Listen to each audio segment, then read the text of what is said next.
Pardon, Section 62 ini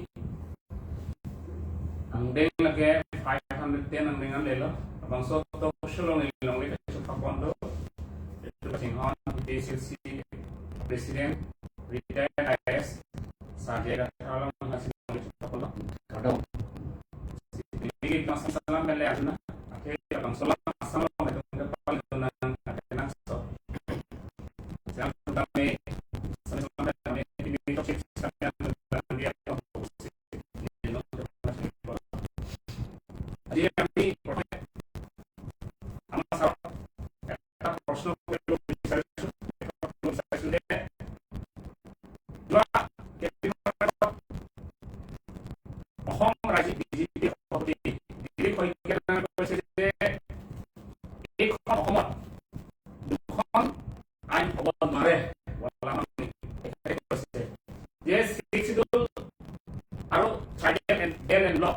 এই কথা কৈছিলে যে অসমত এই দুটা আইন নহব বুলি তেওঁলোকে মিডিয়া আগত কৈছে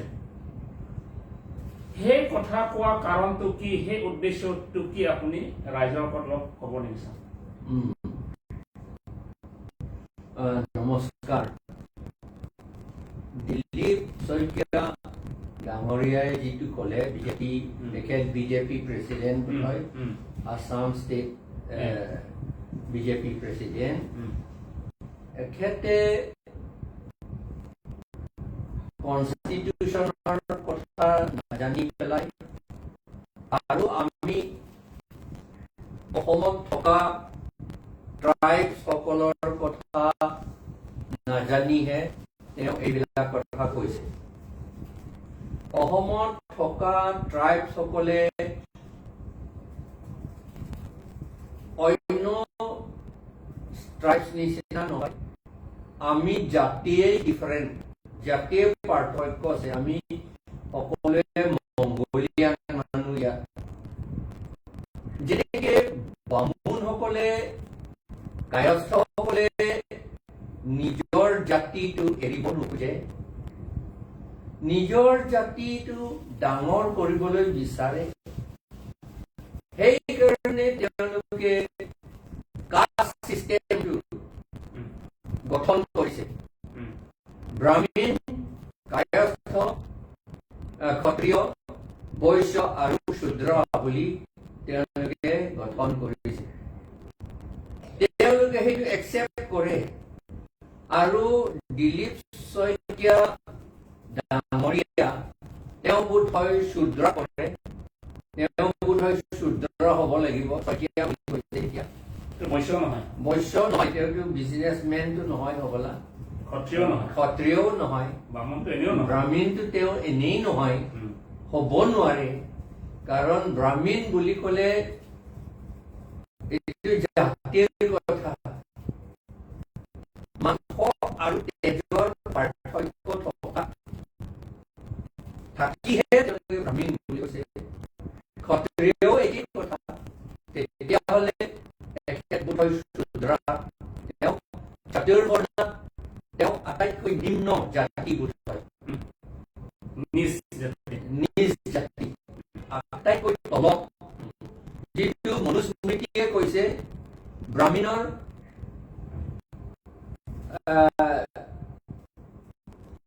ভৰিৰ তলৰ পৰাহে জন্ম হৈছে বুলি এই শূদ্ৰ তেতিয়াহ'লে এখেতে শূদ্ৰ হ'ল ইচ্ছামতে ইচ্ছাকৃতভাৱে শূদ্ৰটো হোৱা নাই মই জনামতে এখেতক এই চতুৰ্বৰ্ণ চিষ্টেমতে তেওঁ শূদ্ৰ হৈ গ'ল তথাপি এতিয়া ক'বলগীয়া কথাটো তেনেকুৱা যদি এই চতুৰ্বৰ্ণটো যদি চাৰিটা কাষ্ট চাৰিটা জাতি বুলি চাৰিটা আইন বনাই থৈ দিছে সেইটোৰ ওপৰত যদি তেওঁ আপত্তি কৰা নাই আৰু তেওঁ আটাইতকৈ তলতে আছে তেতিয়াহ'লে তেওঁ এই যে আমাক 6 শিডিউল থকা আৰু tribal belt and tribal block আইনেৰে বনোৱা এইটো তেওঁ আপত্তি কৰিবলৈ আচলতে তেওঁৰ ক্ষমতা নাই আচলতে তেওঁ কৰিব নালাগিছিল যুক্তি নাই তেওঁ কৰিবলৈ নিজে তেওঁ কাষ্টৰ ভিতৰতে আছে, কাষ্ট চিষ্টেম ভিতৰতে আছে, 4টা কাষ্ট চিষ্টেমৰ সেইটো আইনতে আছে। যদি তেওঁ কয় যে ট্ৰাইবেল ব্লক 6 শিডিউল এইটো এটা দেশৰ ভিতৰত 2টা আইন থাকিব নালাগে বুলি তেওঁ যদি ডিমাণ্ড কৰিছে, ঠিক আছে, তেতিয়াহ'লে এই চতুৰ্বৰ্ণটো তেওঁ ক'ব নালাগে বুলি ক'ব লাগে। তেওঁ চতুৰ্বৰ্ণটো থাকিব নালাগে বুলি তেওঁ ক'ব নালাগে। কিয় এইটো আইন বনাই থৈ দিছে এই মনুস্মৃতি লৈ পেলাই? সেইটো কথা। সেইকাৰণে আমি প্ৰতিবাদ কৰিছো এখেতে যিটো কৈছে যে আমাৰ ইয়াত শিডিউল আৰু ট্ৰাইবেল বেল্ট এণ্ড ব্লক এই আইন 2টা এটা দেশত 2টা আইন থাকিব নালাগে বুলি তেওঁ কোৱা এইটো কৈছে। কিন্তু এই মনুস্মৃতিৰ আইন বিৰুদ্ধে তেওঁ নোকোৱাকৈ তেওঁ মনুস্মৃতি চতুৰ্বৰ্ণ আইনটো তেওঁ অপোজ নকৰে, প্ৰতিবাদ নকৰে। কিন্তু 6 শিডিউল আৰু ট্ৰাইবেল বেল্ট এণ্ড ব্লকটো তাৰমানে Assam land and revenue regulation 1886ৰ চেপ্টাৰ 10 ওপৰত তেওঁ অপোজ কৰিছে। সেইটো আমি প্ৰতিবাদ কৰিছো। সেইটো আমি মানিব নোৱাৰো। কাৰণ তেওঁ নিজে ক্লিয়াৰ নহয়। তেওঁ নিজে নহয়, চতুৰ্বৰ্ণটো তেওঁ প্ৰতিবাদ নকৰে, অপোজ নকৰে। কিন্তু সেইফালে ট্ৰাইবেল সকলক সহায় কৰিবলৈ আইনটো তেওঁ অপোজ কৰে। কিয়? এইটো ঠিক হোৱা নাই। তেওঁ আচলতে লটো আইনটো ভালকে পঢ়া নাই। মনুস্মৃতি তেওঁ দেখাই নাই। দেখা নাই বোলে তেওঁ। কিন্তু সেই মনুস্মৃতি জ্ঞান নাই। কি লিখিছে, জনজাতিসকলৰ কাৰণে, কিহৰ কাৰণে তাত লিখিছে, কাৰণ কাৰ কাৰণে যে সুৰক্ষিত কৰিব কাৰণে সিও জানে নাজানে তেওঁ। মানে ক'বলৈ গ'লে দিলীপ শইকীয়া এজন হ'ল জনজাতিসকলৰ এটা শত্ৰু হিচাপে নিজকে ভাবিছে। হয়। গতিকে আপোনালোকে বুজিব যে দিলীপ শইকীয়াৰ নিচিনা মানুহ তেওঁ বুজিব লাগিব যে কাৰ্বি আংলং হ'ল এখন 6 শিডিউল জিলা। সেই জিলাক কাক দিছে, কিহৰ কাৰণে দিছে, সেইটো আপুনি আগত সংবিধানখন বুজিব লাগিব। সংবিধান ওপৰত এই কথাটো ক'ব নালাগে। যদি ভৱিষ্যতে এনেকৈ কৈ থাকিলে আমাৰ এটা আৰু সংবিধান লগতে মই আকৌ ক'ব খুজিছো, আইন বুলি কৈছে, সংবিধান বুলি কৈছো, এই ইণ্ডিয়ান সংবিধান, ভাৰতৰ সংবিধান এতিয়া এইটো যিটো আছে ঠিক আছে, আমি ভাল পাইছো। কিন্তু সেইফালে মনুস্মৃতিও এটা আগৰ দিনত এইটো সংবিধান আছিলে। মনুৱে সেই সংবিধানটো লিখিছিল আৰু সেই সংবিধানটো বিজেপিসকলে আকৌ ঘূৰাই আনিব খোজে। তেতিয়াহ'লে দেশত 2টা নহয়, কিমান 4টা আইন বনাই থৈ দিছে। মানুহ ভিতৰত 4টা ক্লাছ বনাই থৈ দিছে, 4টা শ্ৰেণী বনাই থৈ দিছে। সেইটো আকৌ বেছি বেয়া। আমি এই সংবিধানটো আমি আকৌ ঘূৰাই আনিবলৈ নিদিওঁ। মানে তেওঁলোকে এই 4টা সংবিধানটো ভাৰতত আনিব বিচাৰিছে বিজেপি চৰকাৰে। 4টা বুলি নহয়, এটা সংবিধান, কিন্তু 4টা ক্লাছ মানে আইন। তাৰমানে আমি দলিতসকলৰ বা শূদ্ৰসকলৰ আইন বেলেগ, আৰু বৈশ্যসকলৰ আইন বেলেগ, আৰু ক্ষত্ৰিয়সকলৰ আইন বেলেগ, ব্ৰাহ্মণসকলৰ আইন বেলেগ। হয়, কাৰণে 4টা আইন বুলি ক'ব পৰা যায়। কাৰণ 4টা শ্ৰেণীসকলক বেলেগ বেলেগ কাম কৰিবলৈ দিছে। আইন বেলেগ হৈছে। গতিকে আপোনালোকে বুজিব যে এই বিজেপি চৰকাৰখন জাতিৰ বিৰোধী, জনজাতিৰ বিৰোধী। সেইকাৰণে তেওঁলোকে একেখন ৰাজ্যত তাৰমানে 2খন আইন হ'ব নোৱাৰে বুলি সেইকাৰণে দিলীপ শইকীয়া সেইটো কথাই কৈছে। কাৰণ সি এজন হ'ল বিজেপি হ'ল সংবিধান বিৰোধী দল, সেইকাৰণে সেই কথা কৈছে। গতিকে আগন্তুক দিনত সেই কথা ক'বলৈ আপোনাক এই আমাৰ আপোনাক জনাইছো যে এই কথা নক'বৰ কাৰণে আমি প্ৰতিবাদ কৰিছো। কিবা কৰিছো আৰু প্ৰতিবাদ কৰিছো আপোনাক কিবা আগন্তুক দিনত 6 শিডিউল বিষয়ে আপুনি ভালকে পঢ়িব।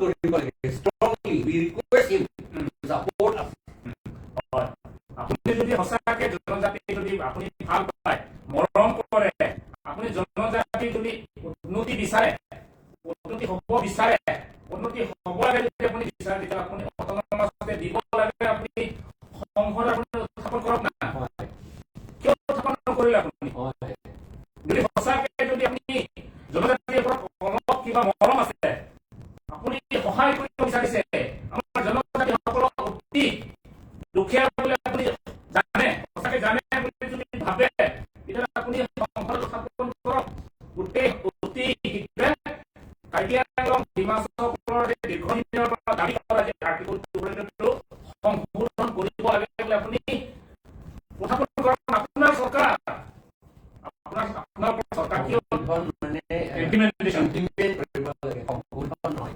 ইমপ্লিমেণ্ট কৰিব লাগে স্থাপন কৰিব লাগে এই গতিকে আপোনালোকে ইমপ্লিমেণ্টেশ্যন কামটো কেলে নকৰে আজি আপোনালোকৰ বিজেপি চৰকাৰ হ'ল আজি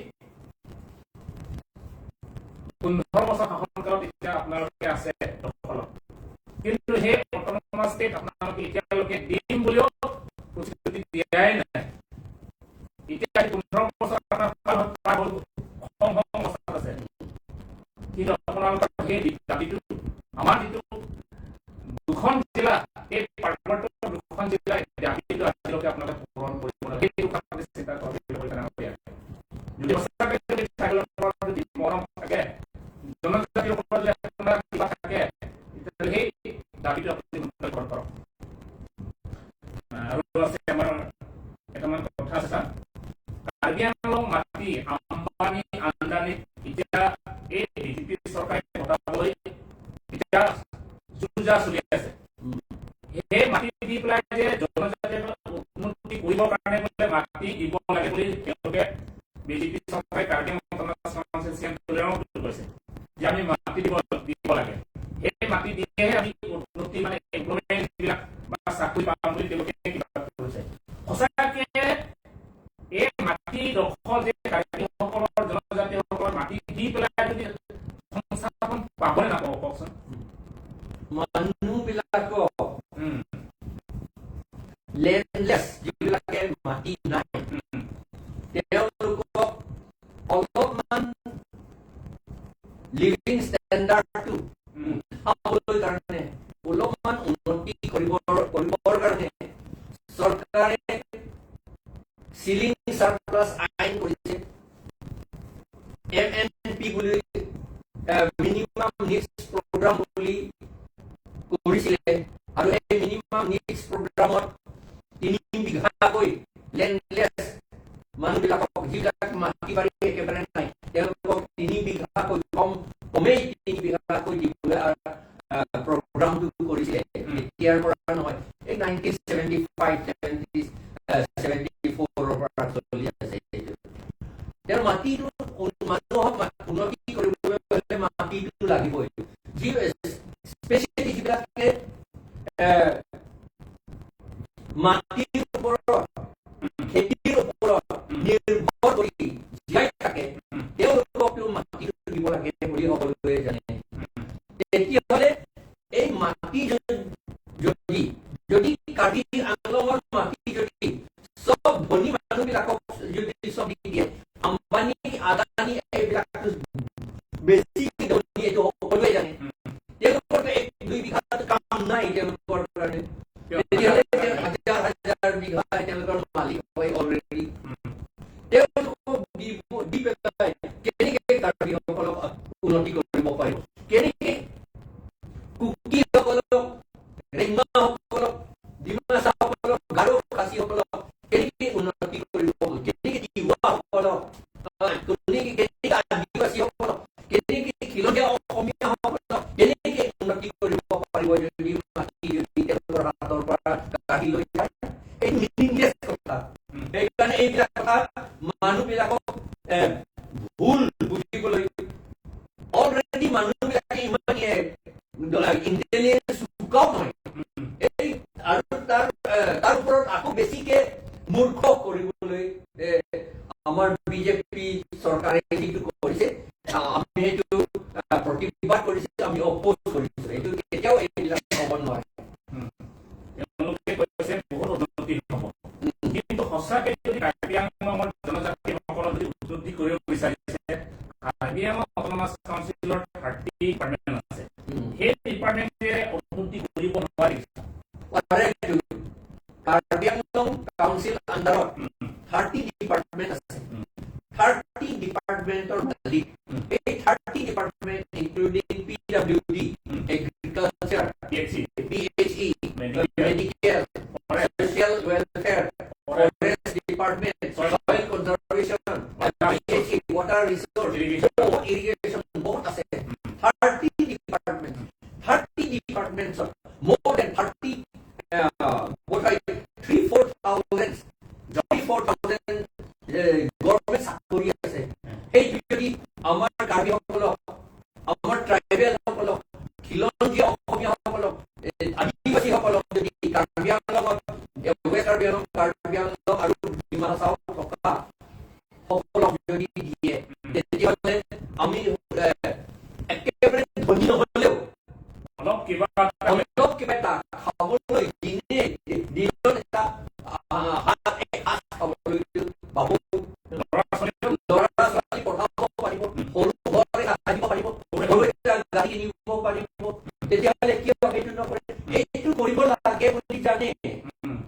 সেইকাৰণে মই এই মাত্ৰ কৈছিলো 1974 পৰা মিনিমাম নিডছ প্ৰগ্ৰামত কৈছে যে এই মানুহবিলাকক মাটি দিব লাগে, আৰু এতিয়া মাটি নালাগে বুলি কি কথা এইটো? এইটো বিশ্বাস কথা এইটো। গতিকে আপোনালোকে শুনক, কাৰ্বি আংলং ৰাইজে, কাৰ্বি আংলং খিলঞ্জীয়া অসমীয়া আদিবাসী আৰু জনজাতিসকলক যদি সঁচাকৈ যদি এই বিজেপি চৰকাৰে যদি উন্নতি কৰিব বিচাৰে, তেতিয়াহ'লে এই 30 ডিপাৰ্টমেণ্টত উন্নতি কৰিব পাৰে। এইটো বিজেপিসকলে কৰে, কাৰণ ইলেকশ্যন সময়ত মানুহবিলাকক কিনিবলৈ টকা আম্বানী আদানী পৰা নহয়। সেইকাৰণে আম্বানী আদানী কোম্পানীয়ে এই বিজেপি লিডাৰসকলক বান্ধি ৰাখিছে। সেইকাৰণে